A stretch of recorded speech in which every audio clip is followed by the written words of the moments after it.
We meet in an hour of change and challenge, in a decade of hope and fear, in an age of both knowledge and ignorance. The greater our knowledge increases, the greater our ignorance unfolds. No man can fully grasp how far and how fast we have come. But condense, if you will, the 50,000 years of man's recorded history in a time span of but a half a century. Stated in these terms, we know very little about the first 40 years, except at the end of them, advanced man had learned to use the skins of animals to cover them.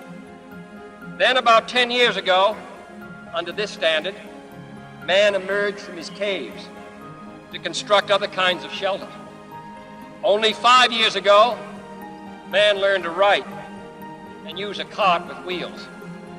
Christianity began less than 2 years ago. The printing press came this year. And then less than 2 months ago, during this whole 50-year span of human history, the steam engine provided a new source of power. Newton explored the meaning of gravity. Last month, electric lights and telephones and automobiles and airplanes became available. Only last week did we develop penicillin and television and nuclear power.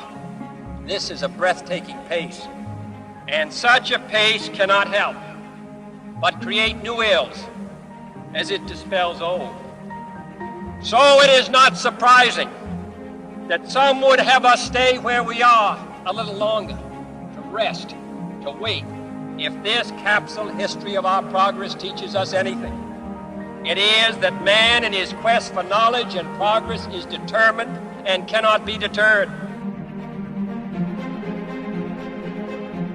We shall send to the moon, 240,000 miles away, a giant rocket more than 300 feet tall on an untried mission to an unknown celestial body, and then return it safely to Earth. But why, some say, the moon? Why choose this as our goal? And they may well ask, why climb the highest mountain? Why, 35 years ago, fly the Atlantic? We choose to go to the moon. We choose to go to the moon. We choose to go to the moon in this decade and do the other things, not because they are easy, but because they are hard.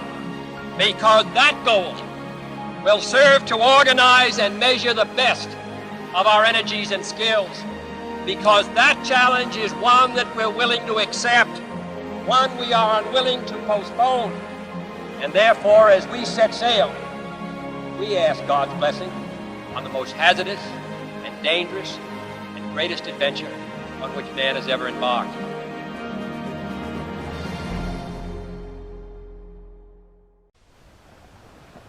I'm going to step off the limb.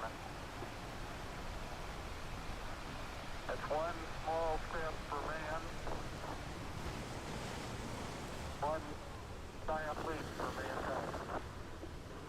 Columbia, this is Houston, AOS, over.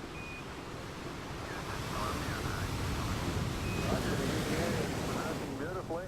They're setting up the flag now. You're about the only person around that doesn't have TV coverage of the scene. That's all right, I don't mind a bit. They've got the flag up now. You can see the stars from the left. Are you getting a TV picture now, Houston?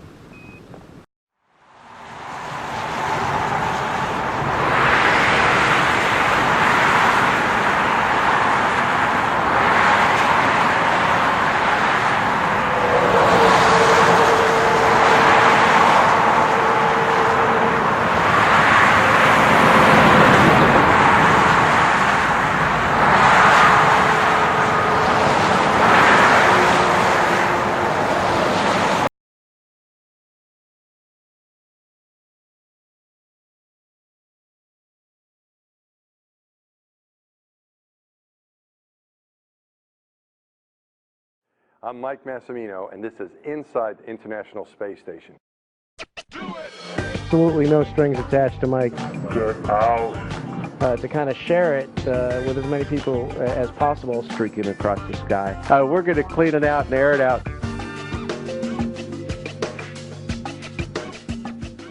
Yeah, we're doing a lot up here. We've got this amazing complex that we built called the International Space Station, we being the 15 nations of the International Space Station Partnership, and we are conducting experiments in a whole wide range of areas that we really believe are going to make a difference and improve life on Earth. Is there anything you can do to prove to us right now that you're actually in space? I mean, do some kind of floaty astronaut trick or something for us? Yeah, so yeah, there's absolutely no strings attached to Mike as far as I know. You can't even have to warn the kids, don't try this at home, because there's no way they could try that at home. The affirmative task we have now is to actually create a new world order, because the global order is changing again.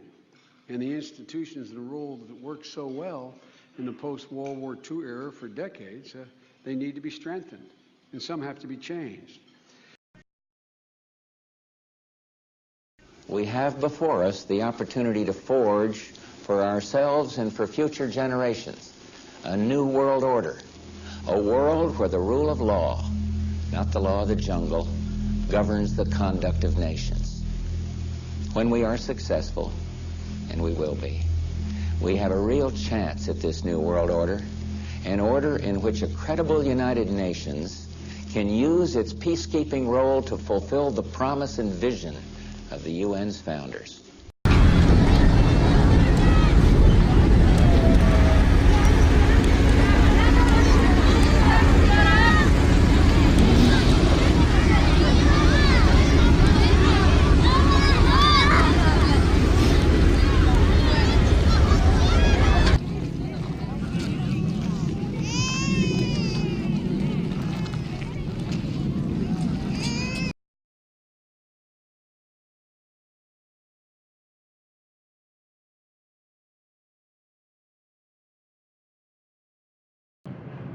Who are you going to be rooting for this year?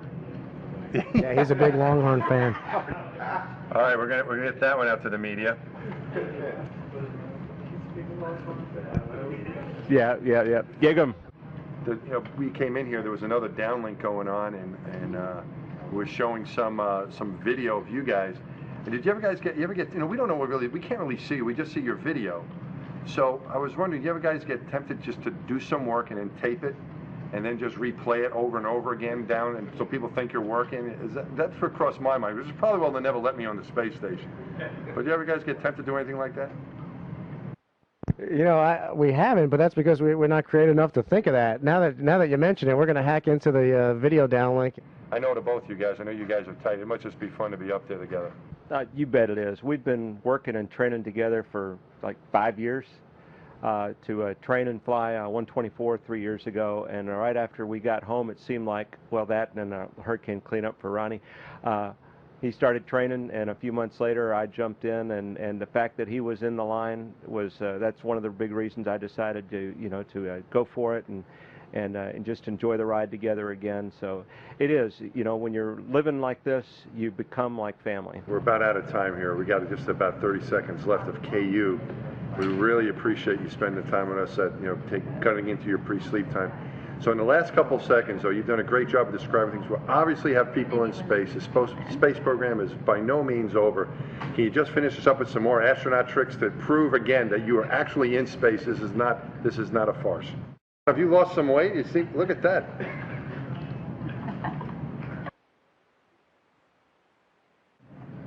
Thanks, Mike. Thanks, Ron. Ron, we'll see you soon, buddy.